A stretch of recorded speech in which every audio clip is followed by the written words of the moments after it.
Olá, somos alunos do curso de Engenharia Elétrica da UFAM e iremos apresentar a vocês o trabalho sobre um circuito denominado ponte de corrente e sua aplicação no desenvolvimento de outros circuitos, como amplificador de tensão não inversor. A ponte de corrente surgiu em 1996, como resultado da busca de um circuito para realizar conversão tensão-corrente com característica de alto desempenho quanto à linearidade, estabilidade térmica e banda de frequência. Ao longo do tempo, observou-se que ela poderia ser usada em diversas outras aplicações. Este é o símbolo associado à ponte de corrente, no que se pode ver duas entradas denominadas X e Y, e uma saída Z. A corrente que passa por X deve ser exatamente igual à corrente que passa por Z, daí o nome ponte de corrente, uma vez que a transferência da corrente do terminal X para o terminal Z. Há ainda um curto-circuito virtual de tensão entre os terminais Y e X. Vale ressaltar que a ponte de corrente de segunda geração, cujo circuito trataremos adiante, apresenta alta impedância nos terminais Y e Z.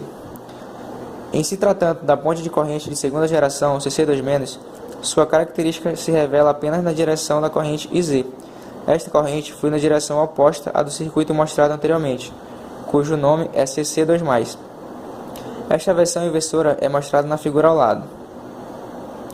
Vale ressaltar que a ponte de corrente se trata de um circuito que opera em modo corrente, ou seja, os sinais processados são correntes que variam no tempo e os caminhos por onde estes sinais se propagam devem apresentar baixas impedâncias. Pontas de corrente são usadas em aplicações de alta frequência, onde os amplificadores operacionais convencionais não podem ser usados, porque os designs convencionais são limitados por seu produto de ganho bandwidth. Em teoria, a ponte de corrente é limitada apenas pela frequência dos transistores utilizados na sua concepção. Algumas aplicações onde as pontes atuais são usadas hoje incluem misturadores de RF, retificadores de precisão de alta frequência e aplicações médicas, como a tomografia de impedância elétrica. Outro circuito que mostraremos aqui é um amplificador operacional de tensão não inversor, com duas pontes de corrente de segunda geração CC2+. Este é o diagrama que nos baseamos para fazer o nosso circuito. Ao lado, podemos observar a versão não inversora da ponte de corrente. Podemos ver o diagrama esquemático do circuito CC2-. No lado esquerdo está o amplificador utilizado para o funcionamento do circuito, que é feito com transistores de tecnologia MOS. No lado direito está a ponte de corrente que utiliza a mesma tecnologia. A entrada VINP representa o terminal Y, que está ligada a uma fonte de tensão senoidal. A entrada VINN representa o terminal X, que está ligada a uma resistência para o teste de simulação e na ponte de corrente. A saída V02 do amplificador operacional é ligada no gate dos transistores da ponte de corrente. E a saída do circuito, o terminal Z, é visto medindo a corrente nesse segundo resistor de teste. Vale ressaltar que no circuito amplificador operacional foi colocado um capacitor de compensação para amenizar as discrepâncias nos sinais de entrada. O esquemático apresentado na figura tem duas pontes de corrente de segunda geração CC2+. Para a realização deste amplificador operacional não inversor, o ganho desse circuito é obtido através da relação mostrada abaixo. Pode-se chegar nesse cálculo igualando as correntes dos terminais X e Z, bem como as tensões entre os terminais Y e X de ambas as pontes. Os terminais que representam VS, VE, as resistências R1, R2 e a resistência de carga são vistas na figura. É importante salientar que os capacitores de compensação possuem valores distintos, pois o sinal, ao sair da primeira ponte de corrente, entra na segunda de maneira amplificada e com ruídos. Desta forma, a experiência mostrou a necessidade de aumentar o valor do segundo capacitor de compensação para poder obtermos melhores resultados para vários tipos de sinais. Estudaremos a resposta deste circuito mais adiante. Os valores e dimensões dos componentes utilizados estão mostrados nas tabelas, para o amplificador operacional e para a ponte de corrente. Obtemos o sinal mínimo de tensão como aquele que produz a menor variação detectável na saída. Neste caso, achamos 5 mV, o valor mínimo necessário e que produz uma corrente de saída de 4,5 microamperes. O sinal máximo é o maior valor de entrada que não produz saturação no sinal de saída. O valor encontrado foi de 35 mV e produz uma saída de 30 microamperes. A expulsão total do sinal de saída é, portanto, 60 mA pico a pico. Observou-se que para sinais de entrada a partir de 35 mV o sinal começa a saturar. Como dito anteriormente, o sinal de corrente que passa pelo terminal X deve ser igual ao que passa pelo terminal Z. Colocamos dois valores de resistência a fim de medir apenas a corrente que passa por esses terminais. A amplitude e a frequência usadas são mostradas na tela.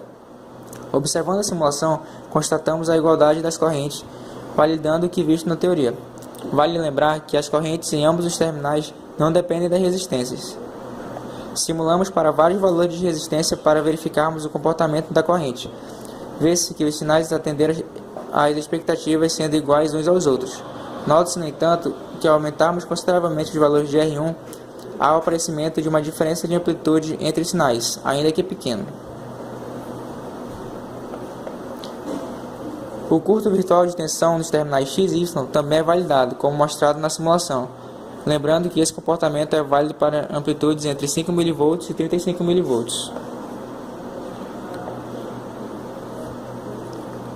Com o software LTSpice não conseguimos fazer simulações na frequência, pois o software apresenta limitações que comprometem os resultados. Sendo assim, para a análise das frequências máxima e mínima, variamos no circuito a frequência até verificarmos os valores que satisfazem a condição de curto-circuito virtual que o circuito deveria apresentar.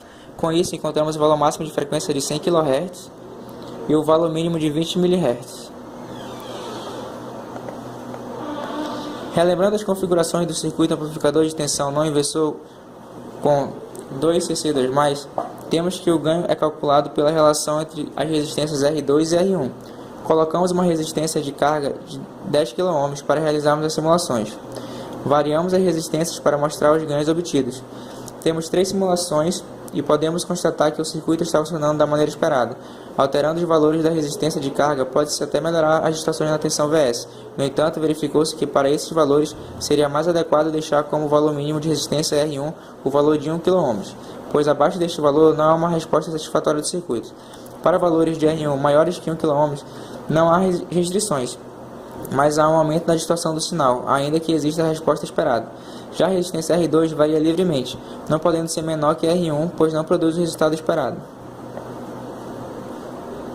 Observou-se que o ganho máximo permitido pelo circuito que desenvolvemos foi de 15 vezes.